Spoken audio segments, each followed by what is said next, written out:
Today, we're going to dive into a story of survival, of silence, and the incredible fight to reclaim a life that was stolen. We're looking at Marina Nimlot's powerful memoir, Prisoner of Tehran, which is all about her harrowing experience as a young political prisoner in Iran's most notorious prison, Evin. But, her story really begins not with her arrest, but with the silence that came after. And this sentence, right here, it's the key to her entire story. It tells you that her real prison wasn't just the one with walls and barbed wire. No, it was the silence that followed her for decades, a story so heavy she felt she had to bury it, a burden she was forced to carry all by herself. I mean, think about it. This silence became its own kind of prison. When Marina finally came home, the very people who loved her the most, they just couldn't bear to hear what she'd been through.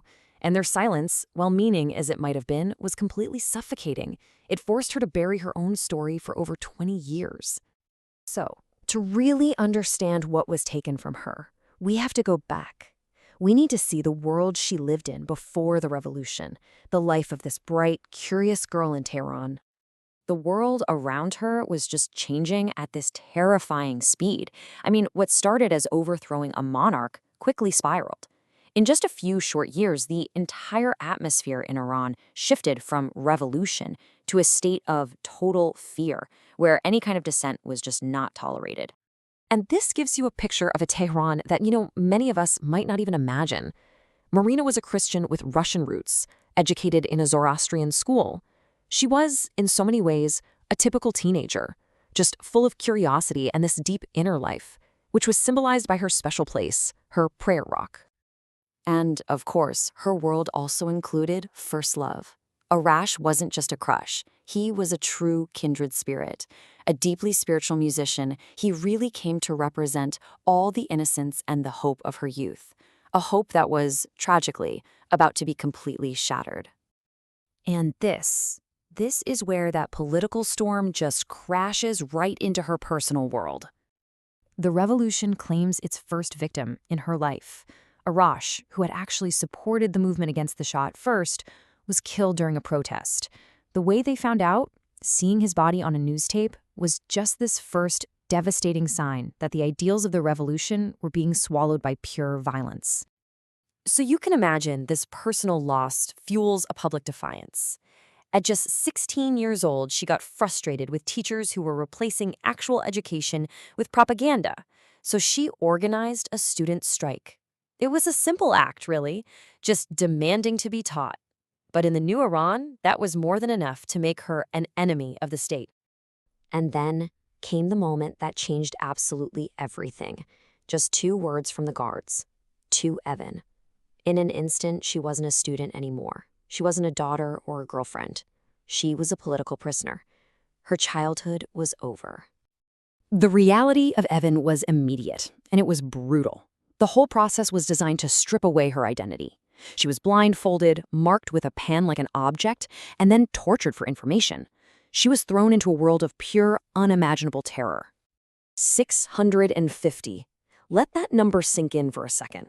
That's how many prisoners were crammed into a cell block that was originally built for about 50 people. It's just a stark measure of the regime's crackdown. The conditions were absolutely inhumane, a constant physical and psychological pressure cooker. Inside Evin, Marina was faced with what is really the absolute heart of her ordeal, a choice that is almost impossible for us to even comprehend. And the one who forces this choice on her is a man named Ali Musavi. He was her interrogator, a powerful figure in the prison who developed this dangerous, twisted obsession with her.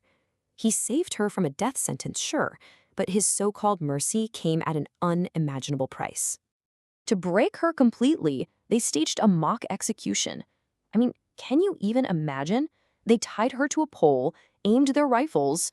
It was only after this act of supreme psychological torture that Ali stepped in, not as a savior, but as a different kind of executioner. So this was her reality. Let's just look at the options here. On one side, certain death and continued torture. On the other, survival, but at the cost of her faith, her identity, and her body. She would be forced to marry the very man who tormented her.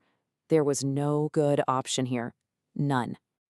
And these are Ali's own words. There's no subtlety here, right? The threat is not veiled, it's absolute. It's a cold, calculated ultimatum from a man who held all the power. Yes or no, life or death. To live, she made the impossible choice. She described the feeling as being buried alive. And she said yes, sacrificing every single part of herself for that primal human need to survive. Her story, it doesn't end there, in that moment of surrender. The final chapter is about a long, painful journey toward freedom, both from the prison and from her past. Her survival meant the systematic erasure of who she was. She was forced to renounce her religion, she had to take on a new name, she was married to her captor, and her release from prison, that wasn't freedom. It was just a transfer of ownership from the state to her new husband. And then, in a twist of fate that honestly sounds like it's from a movie, Ali himself became a victim of the revolution's violent infighting. He was assassinated. His death made Marina a widow, and this completely unexpected event was what finally severed the chains that bound her and paved the way for her real release. But freedom wasn't some big celebration. Like we said at the beginning, she came home to a house shrouded in silence. Her escape from Evan led her right into a different kind of prison, one where what she went through was just too terrible for her own family to even acknowledge.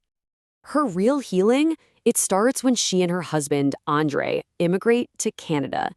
This quote just captures that profound sense of arrival. For the first time in years, she felt the possibility of not just freedom, but of safety, a place where she could finally begin to rebuild. And that brings us to the big question her story really leaves us with. Marina Nimot's memoir is so much more than a prison narrative. It's a testament to the resilience of the human spirit. It asks all of us to think about what it takes not just to survive, but to reclaim your voice and your identity after the world has done everything in its power to take them away from you.